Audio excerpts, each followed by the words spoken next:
2016 সালের ঘটনা।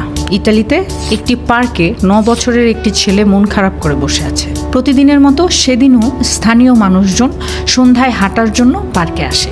অনেকেই ছেলেটির দিকে কোনো নজরই দেননি, আবার কেউ কেউ কিছুক্ষণ দাঁড়িয়ে দেখে চলে গেছে, কিন্তু কেউ ছেলেটিকে সাহায্য করেনি। ছেলেটির নাম ক্রিশ্চিয়ান, একজন শিশু অভিনেতা।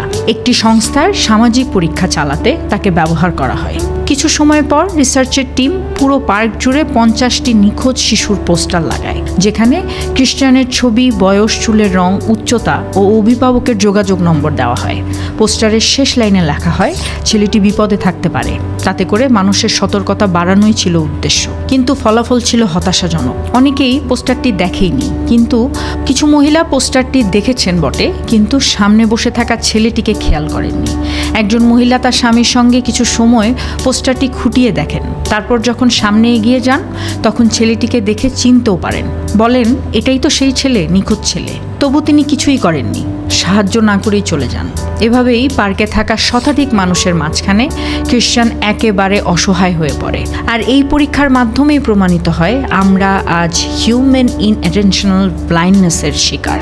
আমরা কেবল সেই জিনিসগুলোই দেখি যা আমাদের সুবিধাজনক বা আকর্ষণীয় মনে হয়। আমরা বাবা মায়ের পরিশ্রম দেখি না, কিন্তু তারা আমাদের টাকা দিচ্ছে কিনা বা আমাদের প্রয়োজন ঠিকঠাক মতো মেটাচ্ছে কিনা সেটা নিশ্চয়ই দেখি।